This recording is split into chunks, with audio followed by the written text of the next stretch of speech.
Et coucou tout le monde, c'est parti pour les calendricontes de l'Avent, la version bavard.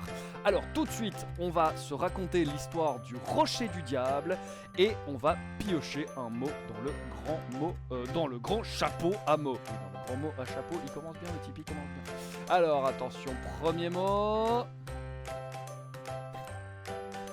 Charrette à tirette. Alors ça c'est un seul, enfin c'est trois mots, mais ça a été validé par la grande Lunda Zepa. Ça a été validé.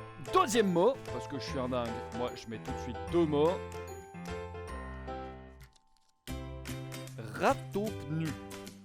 D'accord, donc ça c'est aussi un seul mot, enfin c'est trois mots, mais le ratopnu étant une créature magnifique et merveilleuse, on accepte.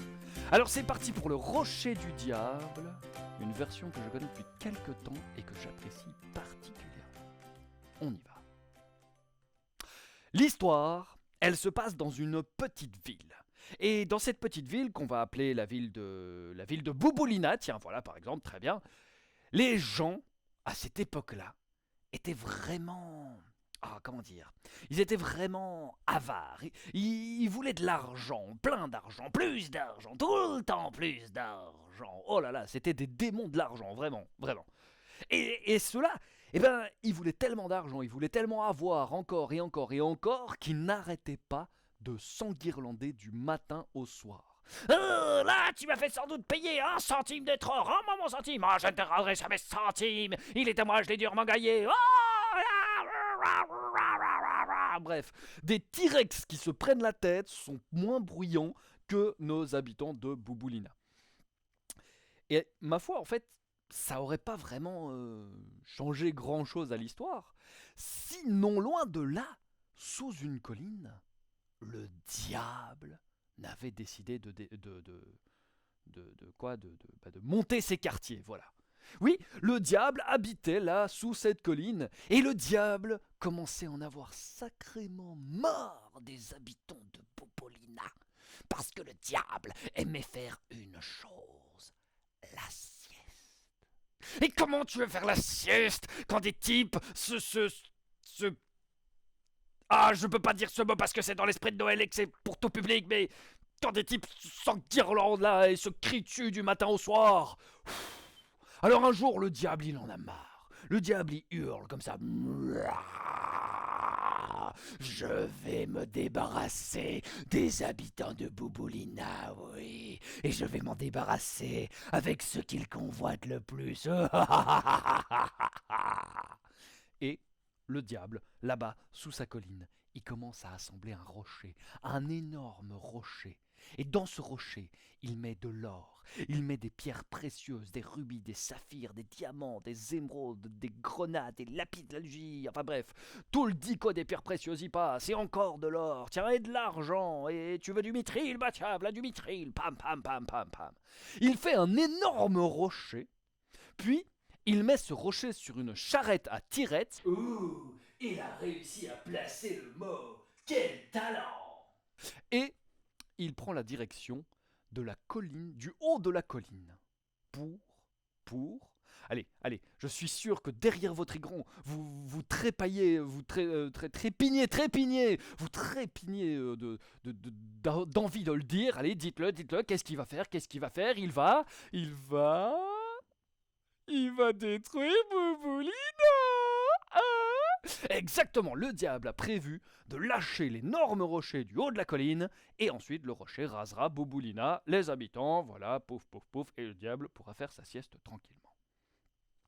Sauf que, sur le chemin pour aller au sommet de la colline, le diable passe devant chez José.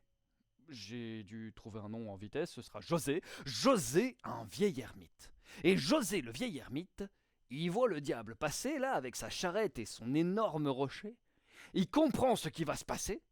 Et José se dit, bon, ça fait des années que j'essaye de dire aux habitants de Bouboulina qui sont sur un mauvais chemin là que le fait de vouloir plus que le voisin et se chamailler pour l'avoir, c'est pas une bonne idée.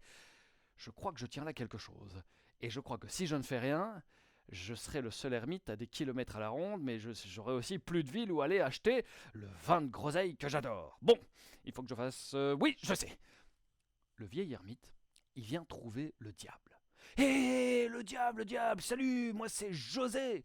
Je vois que t'as l'air vachement fatigué là. En même temps, tu traînes un rocher, dis donc, mon ami. C'est incroyable, hein. Est-ce que tu voudrais pas venir te poser chez moi? Je viens justement d'ouvrir une bouteille de vin de groseille et on est mieux à deux pour boire du vin, hein. Alors viens, désaltère-toi un petit coup et puis reprends ta route. Et le diable, qui n'est pas le dernier pour lever le coude. Eh bien, bonhomme, je te suis. Oh, attends. Parce que ne me suis pas... tu sais que les essieux des charrettes à tirettes sont moyens en qualité. Personnellement, je serais toi, mais je veux pas te commander. Je poserai ton rocher à côté de la charrette, comme ça l'essieu se repose un peu aussi, et ensuite, t'es sûr qu'il se cassera pas en deux au milieu de la pente, là. C'est une idée, ça, bonhomme, on va faire ça. Et le diable fait rouler le rocher hors de la charrette. Le rocher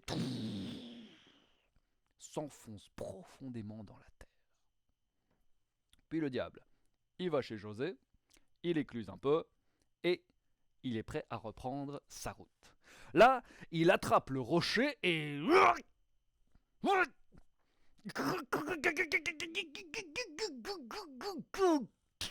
Qu'est-ce que... Le rocher reste coincé dans la terre. Alors le diable se transforme en ours. Et il essaye d'arracher le rocher de la terre en le soulevant.